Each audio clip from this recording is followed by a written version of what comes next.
The Tampa reign of terror continues, still without a regulation loss since a week before Christmas. The Dallas Stars power play makes a mess of the Boston Bruins. Not the greatest night for the referees. We'll talk a bit about that coming up. And not the greatest night if you're trying to stay healthy either for a stretch run to the playoffs. Much more on that and everything else that happened on Locked On NHL Game Night.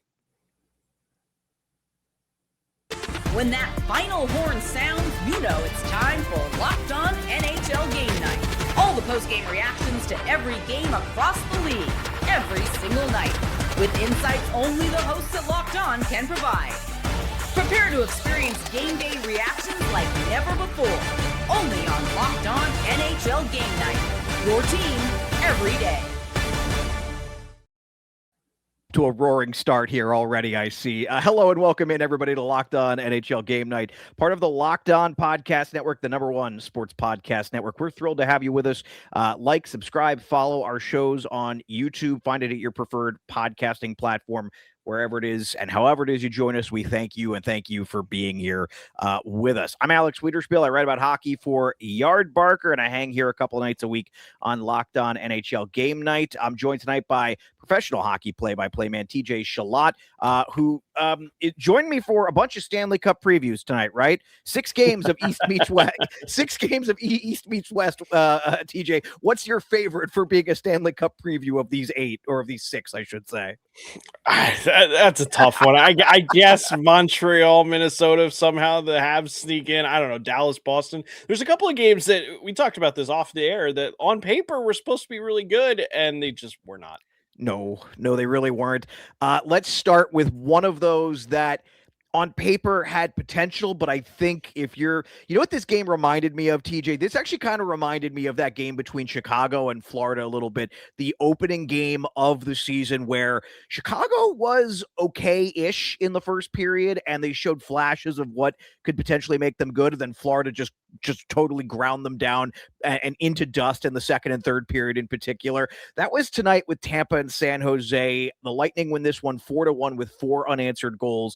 And Tyler Toffoli got the scoring started in this one. 1-0 San Jose. Literally the next shift, Tampa Bay scores. Brandon Hagel ties it at 1.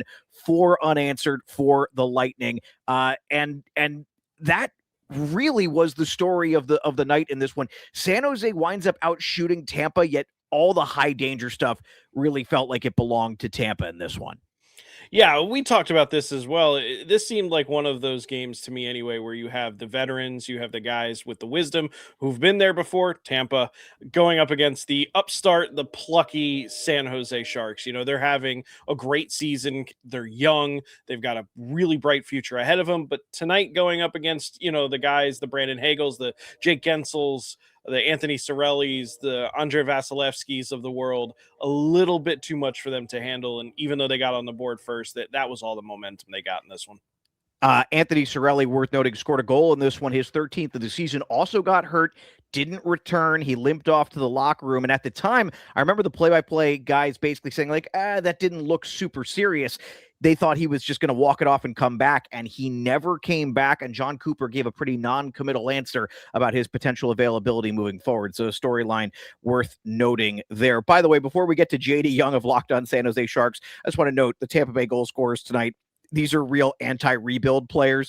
Brandon Hagel, Anthony Cirelli. Okay, fine. Anthony Cirelli, they drafted him. But Brandon Hagel and Jake Gensel, look, the ways that they acquired those guys. Brandon Hagel, they traded about $1 million late first draft picks to get Brandon Hagel. And Jake Gensel, of course, was a free agent, a massive free agent signing in the latter stages of his 20s. Just a quick note on that with the direction the league is heading. Tampa Bay has not lost a game in regulation since December 18th. And this is how they built their team at this point.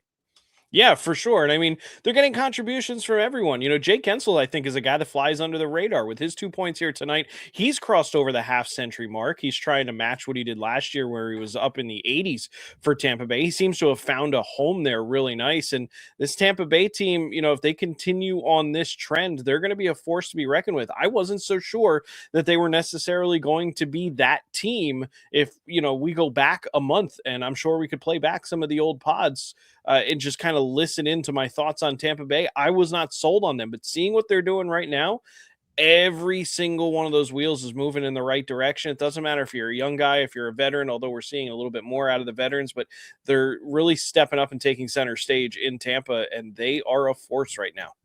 Jack Adams for John Cooper. Make it happen. This is his best coaching job. Think about how many guys have been out of that lineup. Big time players, Victor Hedman, Ryan McDonough. They've missed Kucherov for periods of time. Braden Point has not played his best hockey, and now Anthony Cirelli as well, potentially missing some time. So I think that's the guy. I want to give the final word on this one to our Locked On San Jose Sharks host, JD Young, and hear what he has to say as the Sharks, who were looking flying high last night on the back end of a back-to-back, not so much.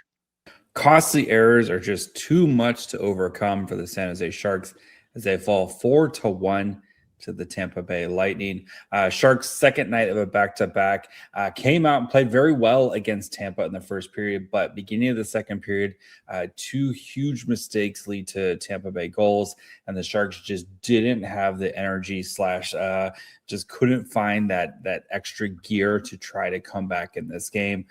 Tampa did a great job, especially in the third period, of playing keep away from the Sharks, and the Sharks offense just couldn't respond. So we'll break down this game on your next episode of Locked On Sharks.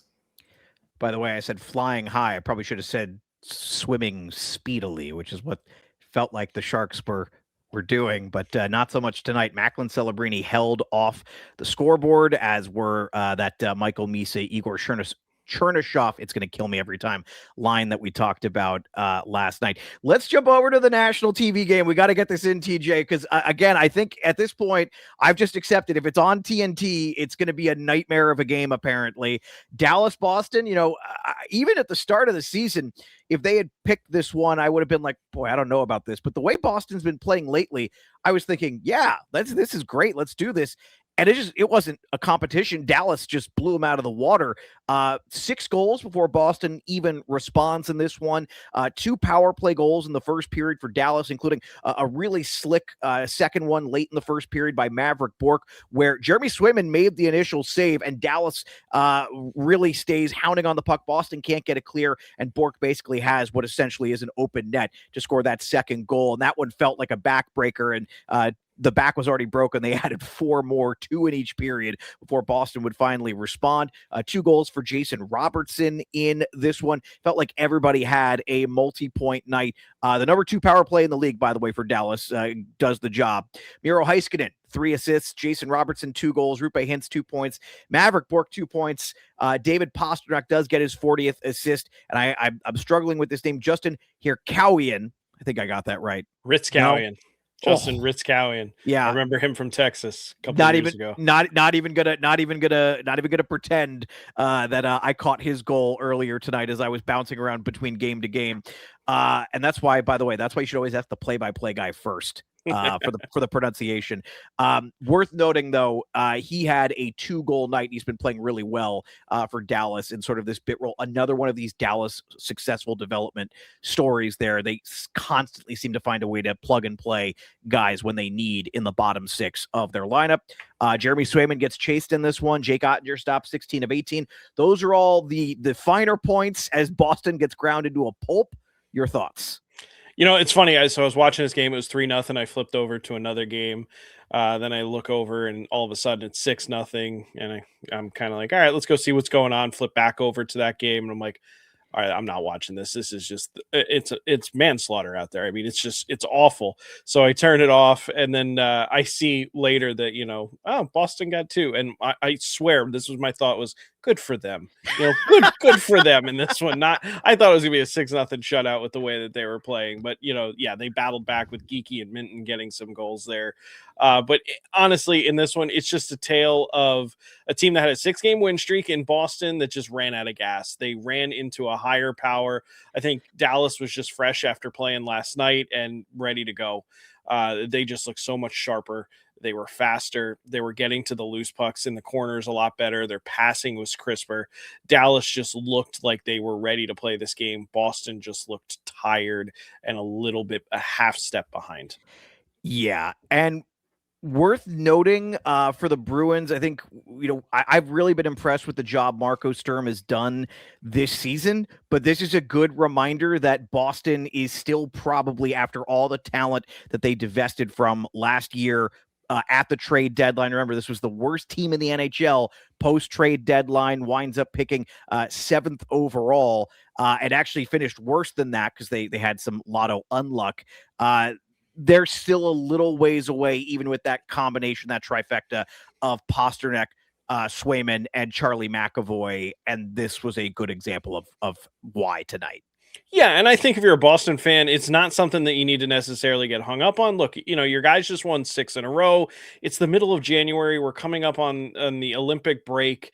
You're going to have some nights where you're just going to come out and lay an egg and just not play a great game. So it's nothing to be alarmed about. When you start to have to worry is when you string a couple of these games together and you go, what's happening? And I don't see that happening with Boston under Marco Sturm. Like he said, he's been doing a fantastic job with the complement of players that he has and kind of navigating some of their injuries and their structure. He's been doing a fantastic job, and he'll get their head back on probably sooner rather than later. I wouldn't be surprised by, this time next week, we're hearing them, they've won 8 of their last 9, or something along those lines. They'll get right back into a win streak because they certainly have been playing a smart, detailed game as of late. And I don't think tonight is really indicative of how they normally play. I just think you run out of gas. You win 6 straight. It's hard to win 7 straight. It becomes exponentially harder to win that next game when you're on a streak like that. Just ask Vegas, who had their streak ended last night. Boston, a team that has responded well a number of times this year in situations like this where they've been blown out, including there was a night where Shu and I called them out. You probably remember when they got just probably their worst performance of the season against the Ottawa Senators, back when Ottawa looked a bit wagonish. Boy, how times have changed. And they responded very nicely to that immediately off of that. That being said, we are going to talk about Ottawa coming up here on the other side of this break. Also, a young man that they call Goal Caufield struck again, and he did it in the juiciest possible fashion. The Habs win in the final seconds, and in the string of interconference battles, that one might have been the most interesting tonight because of the GM of the Minnesota Wild. You can't ask for a better first period either from a rookie in Buffalo's win tonight. We'll talk all about that coming up here on the other side of this break on Locked On NHL Game Night.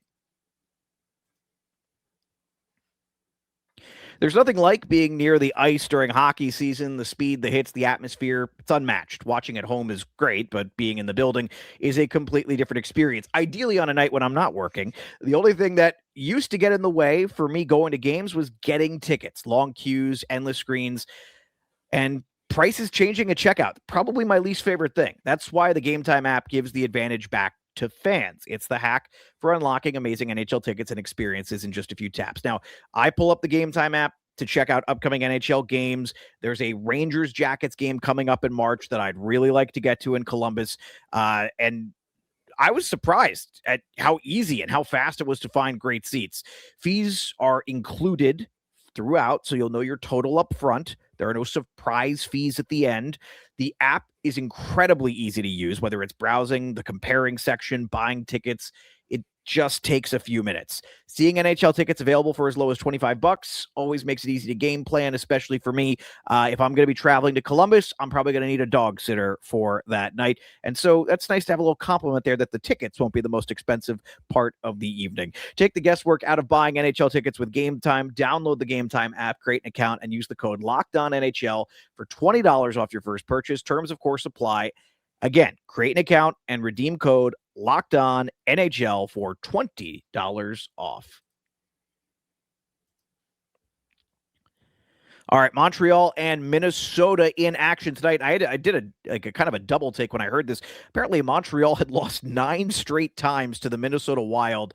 Because I as the game was ending, the play-by-play commentator for the Canadian national broadcast, who I didn't catch who it was tonight, but he did say, Montreal breaks a 9-game losing streak.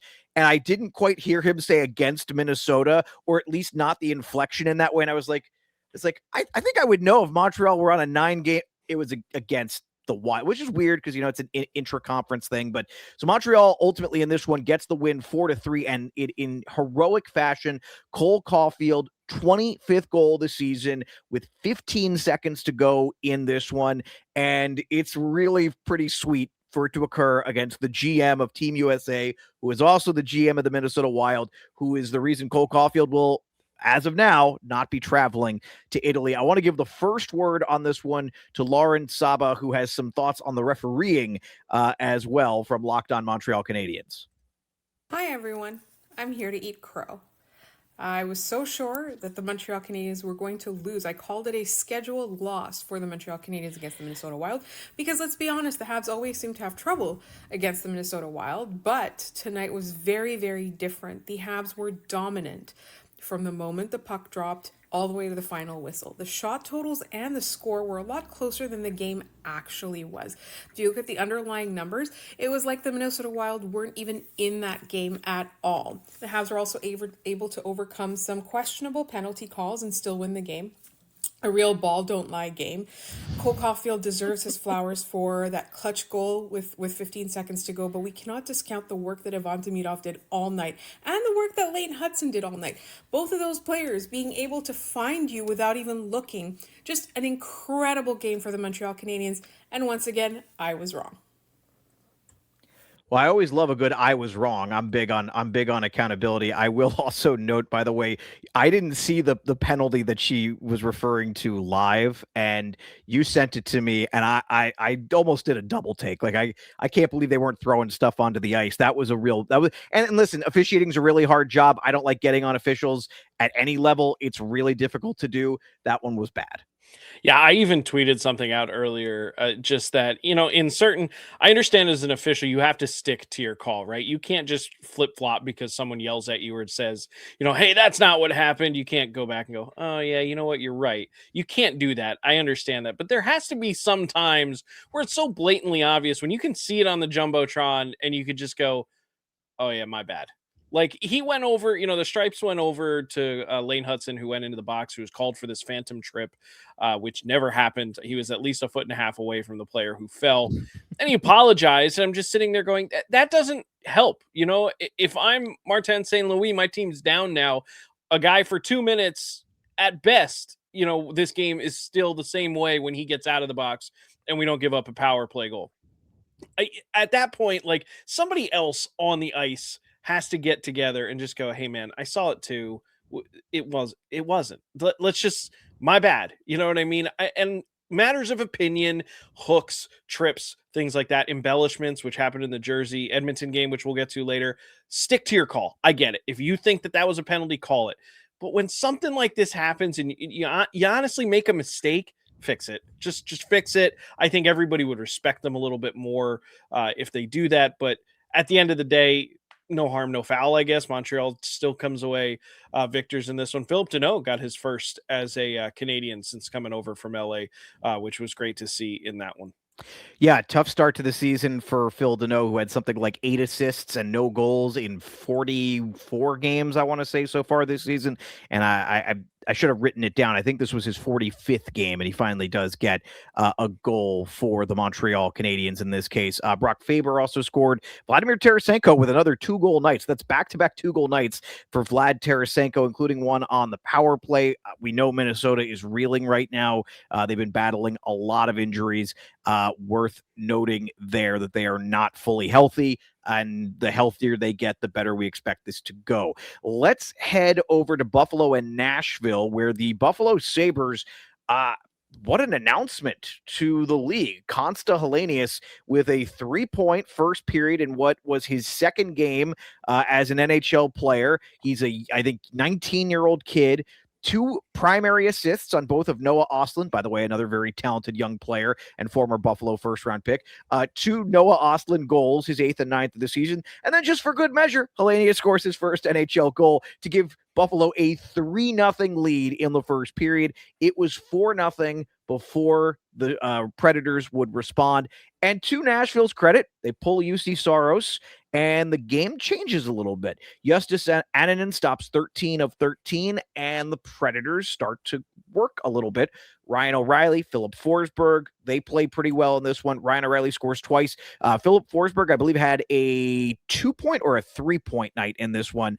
I'm double checking my notes here. 3-point night, including the goals. He was in on every single Nashville goal. Buffalo gets the late empty netter. Final 5-3 here. These are two teams who, this is almost the battle of, I thought they were dead, or premature demise. Reports their premature demise, or their demise were premature. I'm butchering this. You get the idea, folks. Buffalo gets the win. Nashville falls in this one, but these are two teams who absolutely looked like they had no shot of being relevant come late January. And here we are talking about them. Both these teams fighting for a playoff spot. Buffalo maybe a little better chance right now than Nashville, TJ, but I liked the fight from the Predators in this one. Yeah, it's funny. You go back a month and a half ago or so. I have some friends that are good Buffalo Sabres fans, and I remember telling them, "Hey, at least you're not Nashville. At least you're not Nashville." And honestly, I don't think that carries anymore. Even if you are Buffalo, I mean, who's been doing really good? But Buffalo, for them, it's that youth movement. Here's a fun stat: 109 points by players 25 and under since December 6th of this year. Second most in the NHL, behind only Montreal, who's got 125 points. And that carries true here tonight, with 3 of the 4 goals coming from guys who are under the age of 25, including Oslin with his pair, Hellenius, Krebs as well. So they're getting that youth movement, and that's the key to Buffalo's success. They've been so fast. I was watching this game. This is another one where it looked like one team was just lapping the other. Buffalo was just everywhere on the ice. Now, Nashville, to their credit, they made this a game. I mean, this easily could have been a 5-0 final, but they absolutely made this a game, doing what they could. And the captain, Ryan O'Reilly, sticking it to his former team. He was kind of the catalyst for the Preds on the other side. But Buffalo, behind this youth movement, behind Alex Lyon, this was his first game since December 29th. He has won his last 7 games. So behind Alex Lyon, the veteran goalie, which he was pretty much a number 2 goalie his entire career, if not down in the AHL. I remember when he was here in Charlotte with the Checkers as part of the Florida organization. He is completely bloomed into a solid player in Buffalo, and they are a solid team right now. This just feels like, for the first, season and a quarter of the Lindy Ruff era, this feels like a game that they definitely don't win. And maybe don't even get a point out of, and they're able to hold on, get the job done. Buffalo has really taken a tremendous step forward. One quick note here before we move on: Alex Tuch with a primary assist on the Tage Thompson goal that wound up being the game winner. Still very much a question of what Alex Tuch's future could look like. We'll probably dive into that deeper on another episode, and I'm sure they'll be diving into that on the Dayside show of Locked On NHL. All right, and before we head to break, Ottawa Columbus, a 4-1 win for the Ottawa Senators between two teams that have shown different, varying levels of desperation so far this season. Columbus has made it clear they are not okay with being a doormat, and Rick Bowness has given them a nice jolt as a result, but it's his first loss as the coach of the Columbus Blue Jackets. Let's check in with Locked On Ottawa Senators host Brandon Pillar.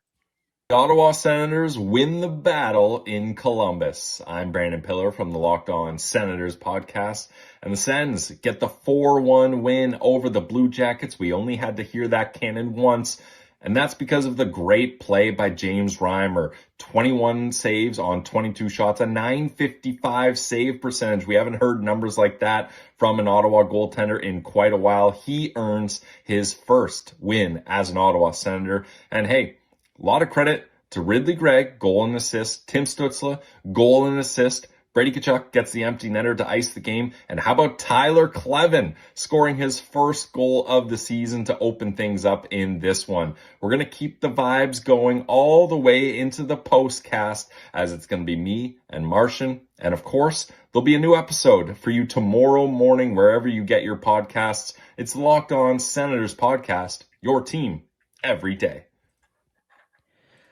Worth noting on the Columbus side of things, Sean Monahan gets his 7th goal of the season.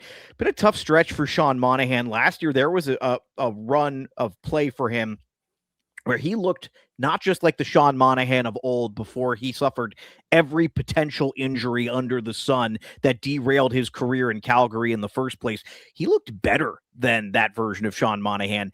He obviously dealt with an injury last year. I think no matter what, there's always going to be an element of Sean Monahan that's probably lost due to the amount of injuries that he has suffered. So while it's good to see him get a goal tonight, I think that's been the missing ingredient between last year Columbus and this year Columbus. I don't think Sean Monahan looks like the guy from before he got hurt, where legitimately you could be talking about him as a dark horse MVP candidate last year before the injury. This year, he hasn't looked like that at all.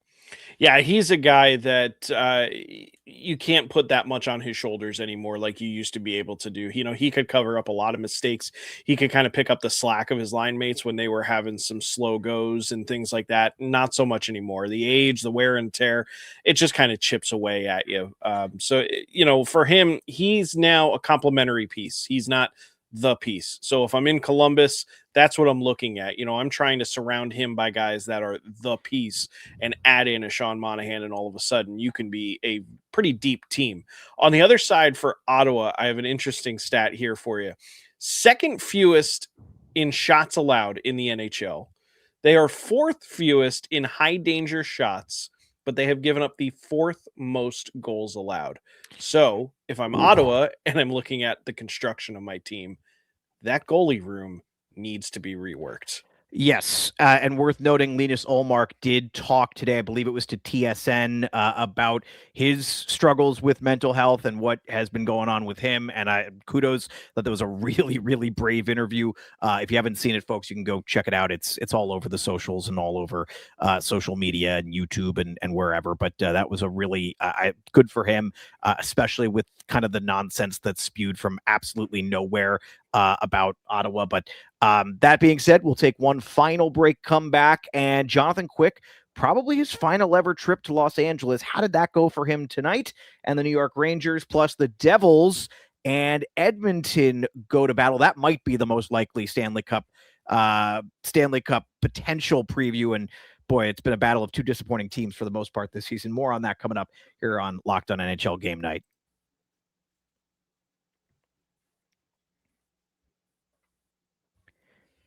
Thanks for making Locked On NHL Game Night your first listen of the day, or your second listen of the day, whichever you do.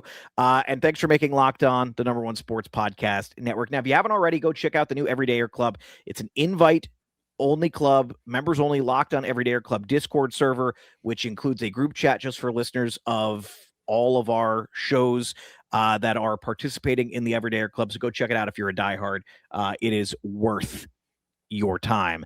All right, let's start out in Edmonton, where the New Jersey Devils pick up a 2-1 win in this one, TJ. All the goal scoring comes in the second period. 2-point night for Artseni Griciuk. He scored his 9th goal of the season to open the scoring. He also assisted on what would ultimately be the winner on Cody Glass's 11th. Matthew Savoy scores his 8th of the season, in the second period. And Jake Allen and Tristan Jarry, pretty good night for both of those guys. And I know you, being the former goaltender, you had high praise for both of them in the way that they played. Yeah, they stole the show in this one. And for Tristan Jarry, this was his first home game in front of the Edmonton faithful since coming over in December in that trade. So he had to be feeling the juices. He had to be electrified there. They both played really well. Jarry made a fantastic save late in that second period, just windmill type stop as he was coming over to his left. He looked very, very good in this one. And this was an old school. This reminded me of watching hockey in the 90s, for those of you who were alive during that period. I don't want to necessarily call it the trap era that gets so much bad reputation these days, but it was just a defensive battle. Jersey, by the way, 17-0 now when going into the third period with the lead. That is second best in the NHL behind only the powerhouse Colorado Avalanche. But they swept the series against Edmonton. Jake Allen has now won his last 5 against the Edmonton Oilers. This was a fun game to watch because it was kind of sloppy. There was handful of penalties. I think there's 30 combined penalty minutes. There was a lot of turnovers. I didn't even see what the number was, but I'd venture to guess it's probably in the 30s in terms of combined turnovers in this one. So it was a little bit sloppy, but it wasn't sloppy boring. It was sloppy that was leading to chances. Goalies were then making the saves. It was just an entertaining game. This is the kind of thing that coaches, I know Sheldon Keefe is going to go back and Knobloch are going to go back into the locker room and they're going to be pulling their hair out. But at the end of the day, for us fans, it was a great game to watch. Yeah, and we talked about it before we got on the air about how Sheldon Keefe has turned the Devils into sort of one of the more boring, exciting teams you'll ever watch. And in this case, it gets them the win. You had a stat though on the Devils that was pretty wild about their goal scoring over the last year plus under Sheldon Keefe, essentially. Yeah, so going back to Christmas 2024, New Jersey is dead last in the NHL in scoring offense. And that's with guys like Jack Hughes, who, by the way, is scoreless in his last 13. He scored in that game, that first game back after his injury, has been off the score sheet as far as goals are concerned ever since. But they are dead last since Christmas 2024 in offense. No, Jack Hughes isn't getting it done right now. They're not getting it done from Jesper Bratt. They're not getting it done from Nico Hischier, but they're eking out these 2-1 wins. Right now, they're 15-6 in 1-goal games this year. So they're a team that likes to play it close. They like to get into the third with a lead, and then they clamp down defensively. The LA Kings got a win in this was an actual Stanley Cup final once upon a time. It's definitely not a preview of anything we're going to see this year. The LA Kings take down the New York Rangers 4-3. This was also a game that had some slop in it, four first period goals.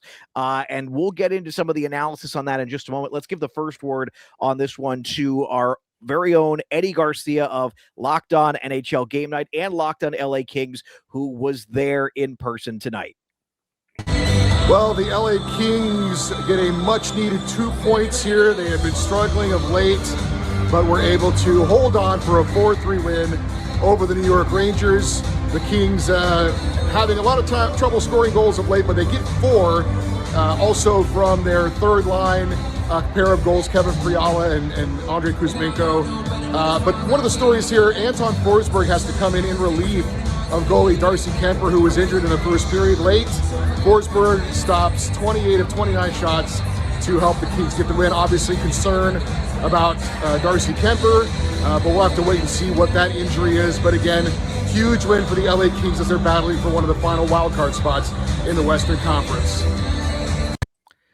And they do it against a guy who I wouldn't be surprised if there's a statue of him outside in LA one day, and that's Jonathan Quick, who didn't have the best of nights, didn't have the worst of nights either, but he probably played his final game in Los Angeles tonight. There's certainly no guarantee that he returns next year. His workload had been kind of diminished before Igor Shesterkin got hurt, and he has been pressed into more duty here. So if that was it for Jonathan Quick in LA, if that was his final time there, it stinks that he couldn't get a win out of it, but also, salute to Jonathan Quick and the career that he has had.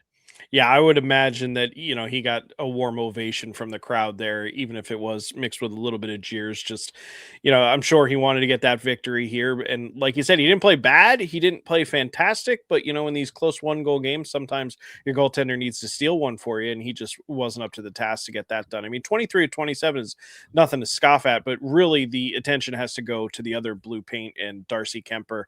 Obviously, he was selected alongside Cirelli, for Team Canada for the Olympics. So that puts a couple of roster spots potentially in question for the Olympics. But of course, Kings fans want to make sure that their goalie number 1 is healthy. And we'll see. It clearly looked like an upper body. I know you had mentioned that on the broadcast, they were talking about possibly a neck or something. And I can completely see that when you look at the replay. It does look like, as he was on his knees moving over to the right, his neck was stretched when there was the collision with Brodzinski. So maybe that just kind of got hyperextended a little bit and he pulled a muscle in his neck, or maybe it's something near the collar or what have you. But that will definitely be a big question to keep an eye on here in the next 24, 48 hours, his status.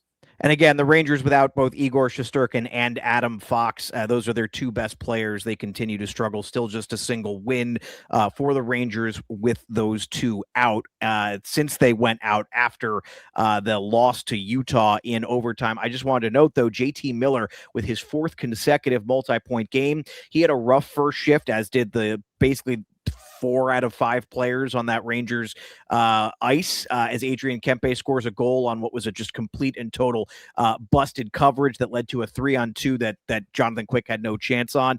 But Miller made up for it better defensively as the game went on, and then also scored twice, including a very pretty designed play to get that first goal. So if you're a Ranger fan, there hasn't been much to hang your hat on, and they've been hypercritical of JT Miller this season.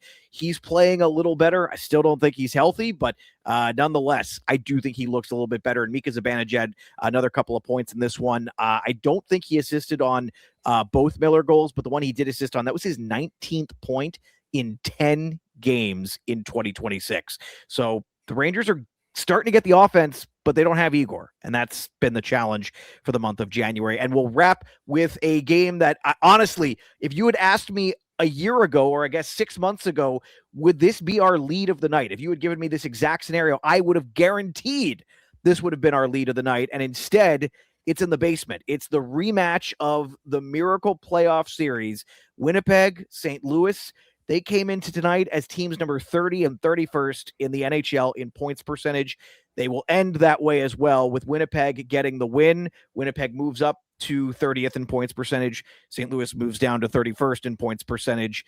And it was it was exactly who you would think involved for Winnipeg. Mark Scheifele with 2 goals, including on the power play. Josh Morrissey with a power play goal. The Winnipeg power play had been floundering at times this season, but the St. Louis penalty kill has actually been worse, if possible. So Winnipeg gets the win in this one. TJ, this is not where I expected either of these two teams to be. I had them both as playoff teams. Winnipeg, they were the worst team in hockey for 7 weeks. You can't do that. And St. Louis, you could argue the same thing to open the season. They were right up there with Calgary. And after competent hockey for about 6 weeks, they are back to being in the basement. Yeah, I wasn't expecting that either. I think one of my first shows that I did here on the Locked On Podcast Network, we were talking with Eddie about playoff teams, and I had St. Louis as one of my bubble teams. Now, this was in the middle of their falling off the table. I expected them to kind of rebound and get back up to where they were at, but clearly that's not what's happened over the last month. So they're going to have to retool and figure some things out. I don't want to say the season is lost for the Blues just yet, but honestly, I do think it is lost for both of these teams. But if we're looking at just this game itself, I mean, with Winnipeg jumping out to a 2-0 game, you got to give props to Comrie in goal for the Jets. I mean, he played fantastic, stopping 16 of 17, because St. Louis was trying to mount that comeback, and they were looking to come hard when Kyrie scored on that power play. I mean, all of a sudden it's a 2-1 game at that point, or, you know, it just becomes one of those things where you just got to fend them off. You just have to fight them. And St. Louis is a scrappy team. And Eric Comrie, he got it done tonight. I think he's your first star, if not the official first star of the game. He's the guy that if I'm in that locker room, he's getting the player of the game puck or the fireman's hat or whatever it is that Winnipeg uses, because he really, not single-handedly, but almost single-handedly, just fended off the Blues in this one. Folks, thanks for tuning in to Locked On NHL Game Night. It'll be TJ and Mike tomorrow on the show. I've got the night off to go enjoy some Division I college women's basketball. I'm very much looking forward to that. It's going to be a top 25 showdown in Morgantown. You can catch me on social media as The Radio Spiel. You can find TJ as TJ_, and I want to say this for the folks listening in podcast form, Chill OT. It looks like Chill Overtime, TJ_Chill Overtime, Chill OT. But it's Shalot. If you want complete coverage of your favorite NHL team, there is a Locked On NHL Team pod and YouTube show for you, because we've got one for every NHL team. This show, Locked On NHL Game Night, will be here for you each and every night of the regular season and playoffs, wrapping up the night in the NHL. Boy, I can't wait for the playoffs. That's going to be a lot of fun this year. Don't forget to like and subscribe to this show if you're watching on YouTube. We want to see your thoughts on tonight's games in the comments section, and that'll do it for this episode of Locked On NHL Game Night. For TJ Shalot, I'm Alex Wiederspiel. Thanks for listening and for watching Locked On NHL Game Night, part of the Locked On Podcast Network, your teams every day.